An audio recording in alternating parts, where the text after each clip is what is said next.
Monday. Ever since career day, Rowdy has been spending lunch with a bunch of girls who sit at the corner table in the cafeteria. I guess a group of them is like the future nurses of America or something. Don't ask me what they talk about over there. They just whisper and giggle like a bunch of first graders. All I can say is they better not be talking about me. You remember how I said Roderick is the only one who know about that really embarrassing thing that happened to me over the summer? Well, Rowley knows the second most embarrassing thing that ever happened to me, and I really don't need him digging it back up. Back in 5th grade, we had a project in Spanish where we had to do a skit in front of the class, and my partner was Rowdy. We had to do the whole skit in Spanish.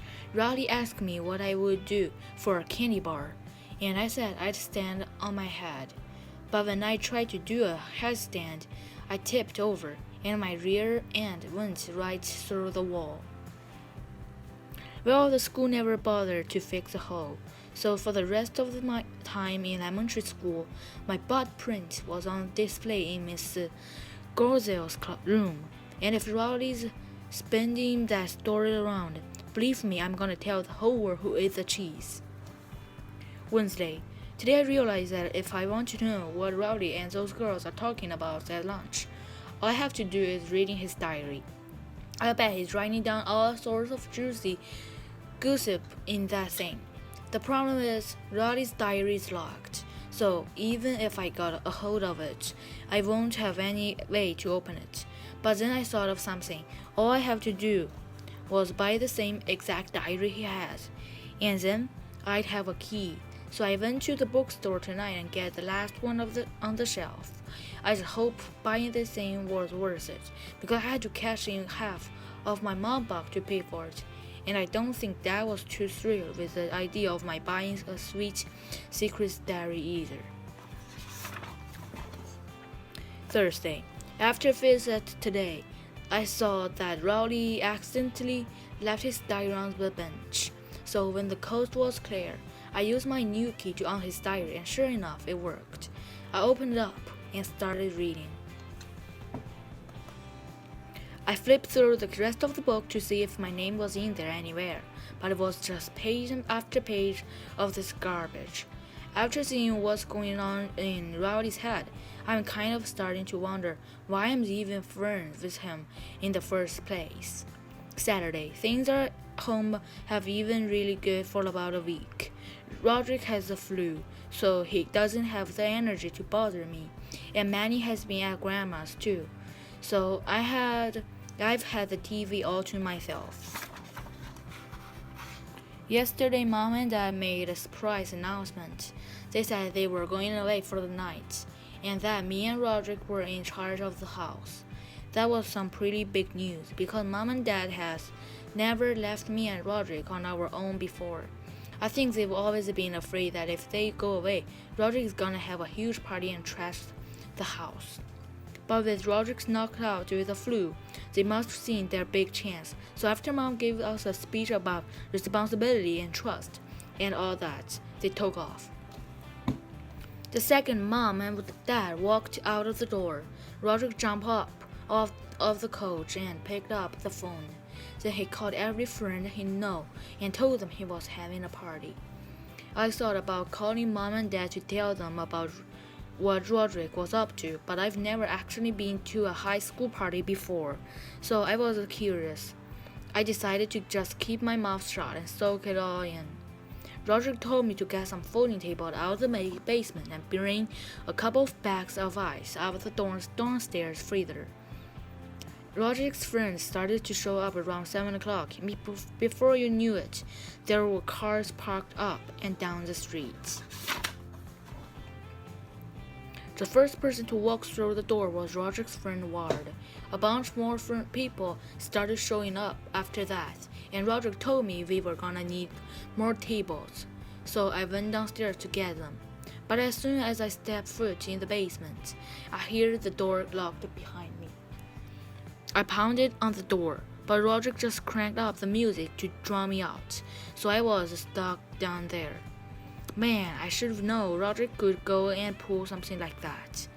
I guess it was pretty dumb for me, think Roderick was gonna let me in on the action.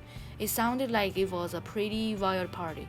I think some girls even showed up at one point, but I couldn't be too sure because it was hard to keep track of what was going on from just looking at the bottoms of the people's shoes. The party was still going strong at 2 a.m., but that's when I gave up. I spent the night on one of the spare beds in the basement, even though there were no blankets on it. I practically frozen to death, but there was no way I was gonna use a blanket from Roderick's bed.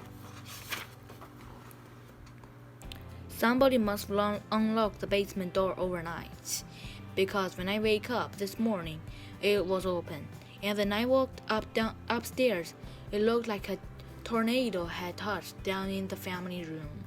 The last of the Roderick's friends wasn't gone until 3 o'clock in the afternoon, and once everyone left, Roderick told me I had to help him clean up. I told Roderick he was out of his mind if he thought I was helping, but then Roderick said that if he got busted for the party, he was taking me down with him. He said if I didn't help him clean up the mess, he would tell my friends about the things that happened to me this summer. I couldn't believe Roderick would play dirty like that, but I could tell he was serious, so I just got to work. Mom and Dad were supposed to be back by 7 o'clock, and we still have a ton of work to do. It wasn't easy to erase all the investment of the party because Roderick's friend has left trash in all these crazy places. At one point, when I wanted to make myself a bowl of cereal, a half-eaten piece of pizza fell out of the box. By 6:45, we had things pretty well wrapped up. I went upstairs to take a shower, and that's when I saw the message written on the inside of the bathroom door. I tried to scrub the writing off with soap and water, but whoever wrote that thing must use a permanent marker. Mom and Dad were gonna be home any minute, so I thought we were doomed. But then Roderick had a genius idea. He said we would switch the door out and replace it with a closed door from the basement. So we got some screwdrivers and went to work. We finally managed to get the door off its hinges, and then we carried it downstairs. Then we got the closet door from Roderick's room in the basement and brought it upstairs. We made it with no time to spare. Mom and Dad's car rolled into the driveway right when we were tightening the last screw. You could tell they were pretty relieved that house hadn't burned down while they were away. I don't think we were totally out of the woods just yet, because with the way Dad was poking around tonight, I'm sure it won't be long before he figures out about the party. Well, Roderick might have locked out this time, but all I can say is he should be glad Manny wasn't there to see the party. Manny is a huge tattletale. In fact, he's been telling on me ever since he could talk. He's even told on me for stuff I did before he could talk. When I was a kid, I broke the sliding glass door in the family room. Mom and Dad didn't have any evidence that I was the one who did it, so they couldn't peg it on me. So I was in the clear, but Manny was there when it happened, and 2 years later, he squealed on me. So after Manny started talking, I had to worry about all the bad things he saw me do when he was a baby. I used to be a big tattletale myself until I learned my lesson one time. I told on Roderick for saying a bad word. Mom asked me which word he said, so I spelled it out, and it was a long one too. Well, I ended up getting a bar of soap in my mouth for knowing how to spell a bad word, and Roderick got off scot-free. Monday. Tomorrow I have an English assignment due where I had to write an allegory. And that's basically a story that says one thing but means something else. I was having trouble getting inspired, but then I saw Roderick outside working on his fan, and I got an idea.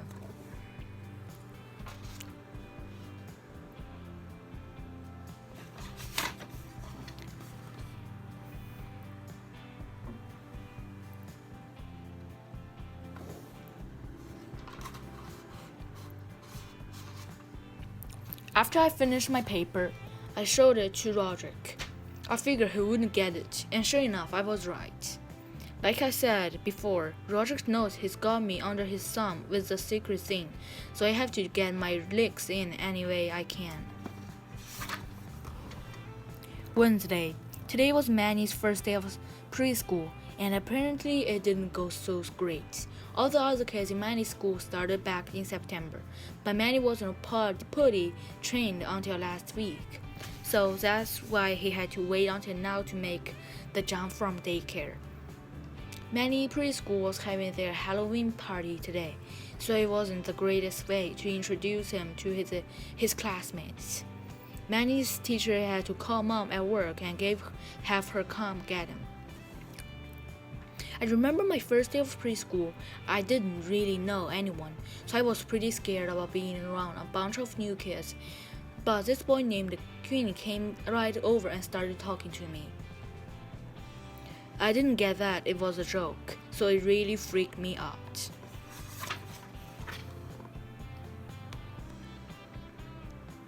I told Mom I didn't want to go back to preschool, and I told her all about Quinn and what he said. But Mom told me Quinn was just being silly, and I didn't need to listen to him. After Mom explained the joke, I actually thought it was pretty funny. I couldn't wait to go back to school the next day and try it out myself, but it didn't really have the same effect. The end.